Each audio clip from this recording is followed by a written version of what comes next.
శోకించవలసినటువంటి స్థితి, శోకించడానికి కారణము లేని చోట శోకమునకు కారణాన్ని వెతుక్కుని ఏడుస్తున్నావు నువ్వు అంటూ ఆయన ఒక అత్యద్భుతమైన మాట అంటారు అర్జునుడితోటి.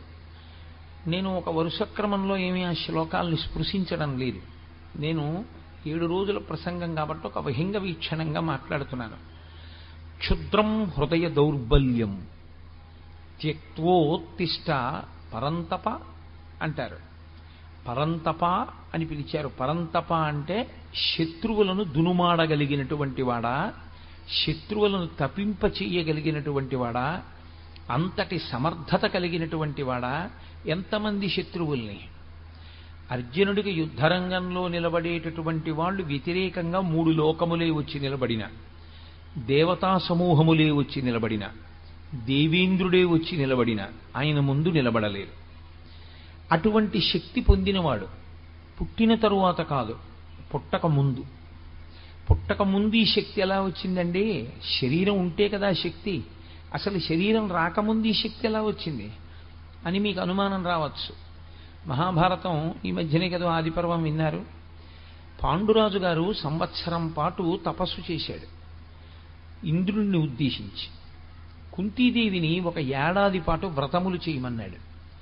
ఇంద్రతేజస్సుని భరించగలిగినటువంటి గర్భాన్ని పొంది ఉండడం కోసమని. తాను తపస్సు చేస్తే ఇంద్రుడు ప్రత్యక్షమయ్యాడు.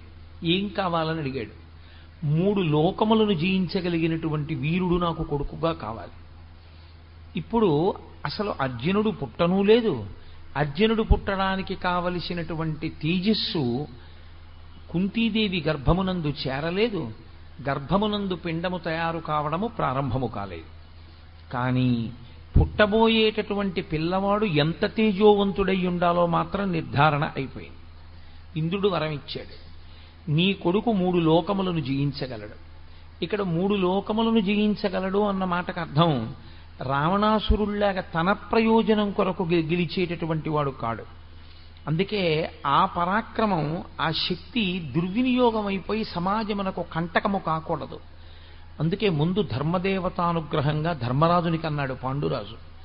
ధర్మదేవత వెనక నడిచేటటువంటి తేజస్సు, ధర్మమును అనుసరించవలసిన తేజస్సు. ధర్మరాజు గారు ఏం చేస్తున్నారో దాన్ని అనువర్తించవలసినటువంటి పరాక్రమం. ఆ ధర్మరాజు గారు యుద్ధం చెయ్యడానికి అనుమతి అడుగుతున్నారు భీష్మద్రోణాదుల్లో కురుక్షేత్రంలో. ఆ ధర్మరాజు గారి తమ్ముడు ఆయన బాటలో వెళ్ళవలసినటువంటి వాడు అక్కరలేనటువంటి మెట్ట వేదాంతం అంతా తీసుకొచ్చాడు. పతంతి పితరో హ్యేషాం లుప్త పిండూదక క్రియాహ అంటున్నాడు. నేను యుద్ధం చెయ్యను, నేను వీళ్ళని చంపను, నాకు చంపడం ఇష్టం లేదు, ఈ నెత్తుటికూడు నాకు వద్దు, నాకు ఈ రాజ్యం వద్దు, నేనే దుర్యోధనుడి చేతిలో చనిపోతానంటున్నాడు. ఇటువంటి స్థితిలో ఆయన అంటున్నారు కృష్ణ పరమాత్మ, క్షుద్రం హృదయ దౌర్బల్యం. ఈ మాట అప్పుడు కాదు, కురుక్షేత్రంలో కాదు, ధర్మక్షేత్రంలో. ఈ మాట మానవాళి ఎంతకాలం ఉంటుందో, ఈ లోకములు ఎంతకాలం ఉంటాయో అంతకాలము ఈ మాట పనిచేస్తుంది. అందుకే భగవద్గీత యొక్క శక్తి అటువంటిది. క్షుద్రం హృదయ దౌర్బల్యం. క్షుద్రము అంటే అంతకన్నా హేయమైనది, అంతకన్నా నీచమైనది, అంతకన్నా తిరస్కరింపబడవలసినది, అంతకన్నా వర్జింపవలసినది వేరొకటి లేదు. అది క్షుద్రం. ఏది క్షుద్రం? హృదయ దౌర్బల్యం.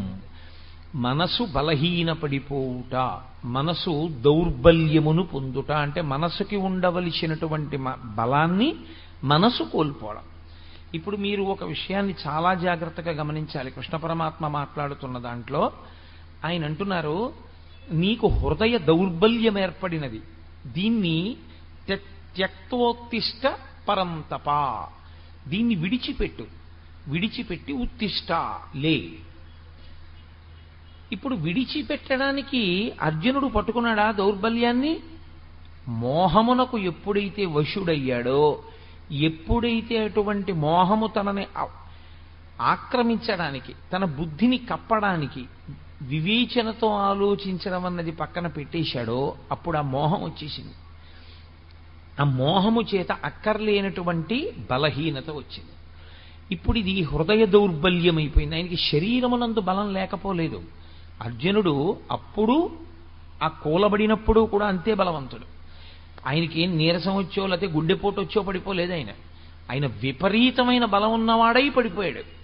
గాంధీవం పట్టుకోగలిగిన వాడై గాంధీవం వదిలిపెట్టేశాడు. అస్త్రములను ప్రయోగించగలిగిన వాడై ప్రయోగించనంటున్నాడు. అంతమందిని చంపగలిగిన వాడై నేను చంపనంటున్నాడు. దీనికి కారణం ఆయనకి శరీరంలో ఏమైనా నీరసం వచ్చిందా, మనసులో బలహీనత వచ్చిందా? మనసులో బలహీనత వచ్చింది. క్షుద్రం హృదయ దౌర్బల్యం. ఇందువల్ల అలా వస్తుంది అంటే మీరు ఇక్కడ ఒక చిన్న విషయాన్ని గమనించవలసి ఉంటుంది. శరీరము స్థూలము, మనసు సూక్ష్మము. ఈ రెండింటికి ఉండే పెద్ద తేడా అక్కడ ఉంటుంది. ఏది సూక్ష్మమై ఉంటుందో దానిని వశం చేసుకోవడం కష్టం. ఏది స్థూలమై ఉంటుందో దాన్ని వశం చేసుకోవడం తేలిక. మీరు ఒక వ్యక్తి శరీరాన్ని వశం చేసుకోగలరు. ఒక వ్యక్తి సమాజంలో దొంగతనాలు ఎక్కువ చేస్తున్నాడు, సమాజంలో చెయ్యకూడని పనులు చేస్తున్నాడు. మీరు ఆ వ్యక్తిని తీసుకెళ్ళి, ఆ వ్యక్తి యొక్క శరీరాన్ని తీసుకెళ్ళి ఓ కారాగారంలో పెట్టగలరు, ఓ 2 ఏళ్ళు 3 ఏళ్ళు. ఆ వ్యక్తి యొక్క మనస్సు యందు పరివర్తన తీసుకురాగలదా కారాగారమో అని నన్ను అడిగారనుకోండి, తీసుకురావచ్చు, తీసుకురాలేకపోవచ్చు. లేదా అతను అంతకన్నా పెద్ద దొంగ కావచ్చు. ప్రతీకార బుద్ధిని పెంచుకున్నవాడై నన్ను ఫలానా అప్పుడు నేను యామరపాటుగా ఉన్నప్పుడు పట్టుకున్నారు కనుక నేను అసలు యామరపాటు పొందకుండా నేను సమాజాన్ని ఇబ్బంది పెడతాను అని అన్నాడు అనుకోండి. ఇప్పుడు మీరు అతని శరీరాన్ని బంధించగలిగారేమో కానీ అతని మనసులో పరివర్తన ఏమైనా తీసుకురాగలిగారా? మీరు తీసుకురాలేరు. స్థూల శరీరాన్ని వశం చేసుకోవచ్చు, బంధించవచ్చు. స్థూల శరీరాన్ని మీరు తీసుకొచ్చి కట్టి పడేయచ్చు మీ దగ్గర. కానీ సూక్ష్మ శరీరాన్ని మీరు వంచలేరు.